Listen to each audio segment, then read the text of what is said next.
Good morning. I'm Harley Schlanger from the LaRouche Organization with your daily update for April 18th, 2022.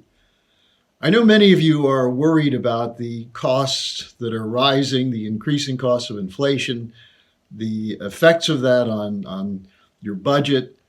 This is not a minor concern for people, but I want to present to you something that's even greater concern, which is the development of food shortages worldwide that are just beginning, and the danger that these shortages will lead to mass starvation. As many as 1 billion people will be facing food insecurity, with 200 to 300 million facing starvation. And I want to take a look at that today and give you a sense of why this is happening and what has to be done about it. Now, it's clear the war in Ukraine is exacerbating the situation. In 2021, for example, Ukraine planted more than 37 million acres of grain. In 2022, because of the war, it's expected that less than half of that will be planted, with serious implications for the world food supply. 3 African nations alone, Ethiopia, Kenya, and Somalia, depend on Ukraine for grain for up to 40% to 90% of their consumption. And that's not unusual. Egypt is another country that's threatened. Now, other aspects of this, the fertilizer production, some 20% of exported fertilizer comes from Russia. And the price is skyrocketing.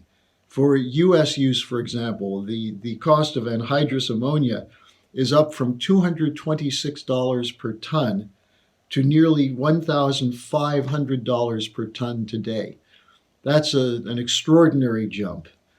The American farmers are also facing increased cost of fuel, herbicides, and seed. All of those prices have gone up, and there's a growing problem of water shortages. Now, the inflation, which had taken off before the war, is also felt in terms of the food markets and food supplies. Beef is up 16.2% and is estimated to be going up another 7 or 8% shortly. Cooking oils are up 12%. Eggs are up 15%. Now, take a look at the cost of fresh fruits from California. There's been a 100% increase in shipping costs. The pallets cost up to 50% more. Packaging is up 20%. So the costs for farmers growing fruit in California, and California farmers produce a large majority of the fruits consumed in the United States, the cost for growers is up 42 cents per pound, but the income they receive is only up 16 cents per pound, which means they're facing an extreme problem in ensuring that there'll be enough fruit to get to market. The source of these figures is a New Mexico rancher named Stephen Wilmeth, whose writings were published in the Westerner. But there are many places you can go to get similar figures.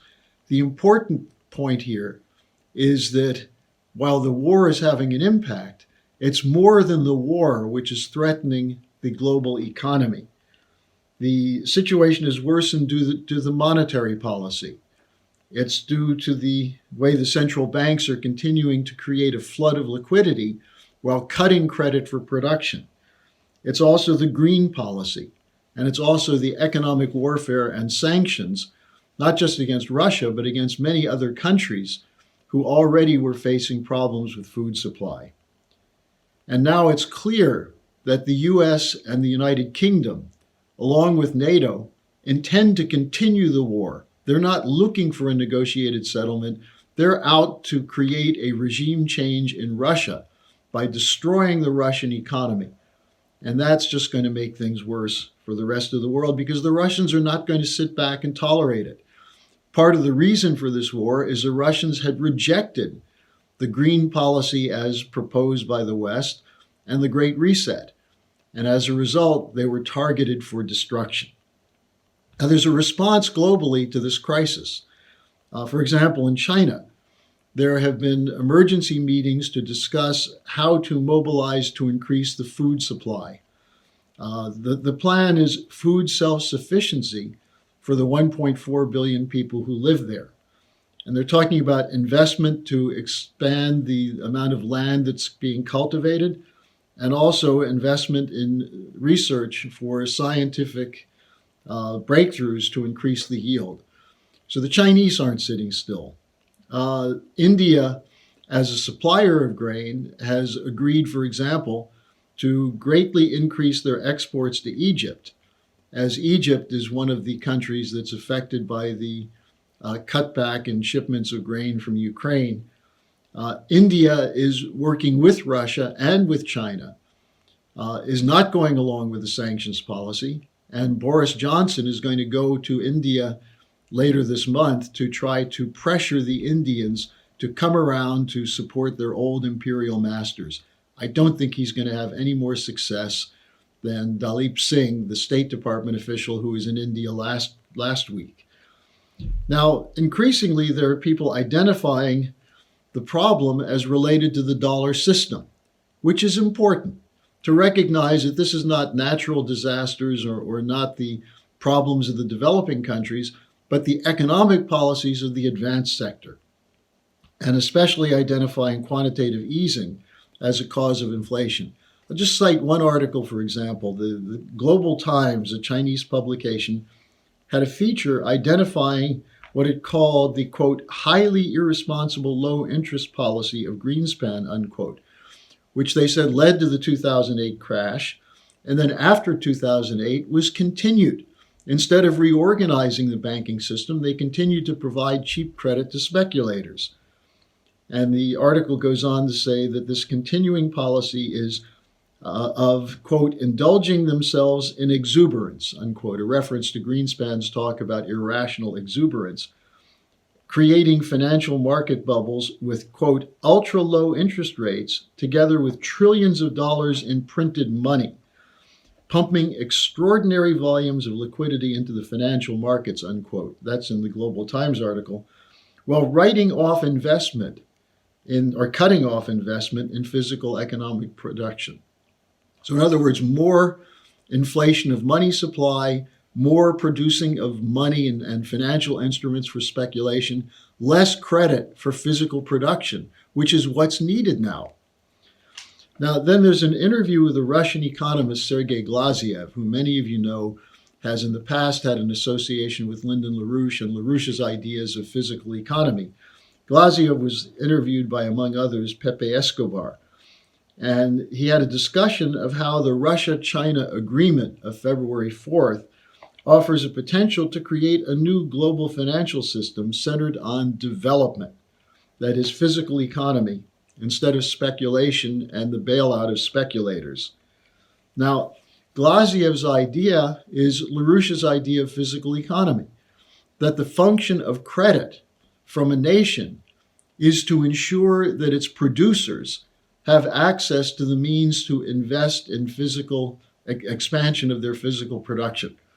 Now, this is in contrast to what we have in the United States and the West right now, where credit is being generated to bail out speculators so they can continue to hold on their books the face value of assets, which are assets which represent nothing physical.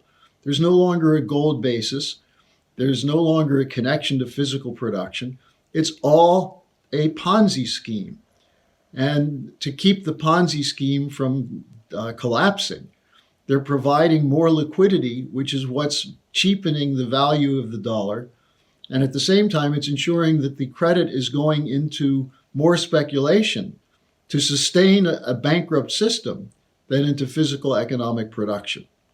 Glaziev talks about this. Others are talking about it. They're talking about putting something real behind the financial system that is necessary for world trade. So meanwhile, what's the U.S. doing? The Great Reset is to give more power to central bankers to run a speculative system against a physical economy. That's where we see the problem in the West right now. Now, the economic warfare in the form of sanctions on behalf of the City of London and Wall Street being conducted against Russia, but against many other countries, is increasing the sense of urgency in many nations to break with the petrodollar system and to look for an alternative. So when you look at Glaziev, you look at the discussion of China, the Indians, and you look at discussion among a handful of more sensible economists in the West, such as Nino Galloni of Italy, what you're seeing is people moving toward the ideas of Lyndon LaRouche. These ideas have been there since the shift to a speculative system started in 1971. LaRouche has put forward a plethora of ideas in terms of individual nations' development projects, reorganization of the financial system, reorganization of the United States without depending on the Federal Reserve. In fact, with putting the Federal Reserve into bankruptcy. So LaRouche has come up with these ideas, and much of the world now is at least aware of the crisis coming from Western financial institutions.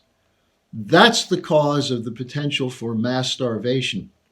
And that's what we have to address by going to LaRouche's 4 laws of economic development. I'll have more on this during the course of the week, and you can find much more on it by going back to the April 9th conference of the Schiller Institute on the adoption of a new strategic and financial architecture. So thanks for joining me, and I'll see you again tomorrow.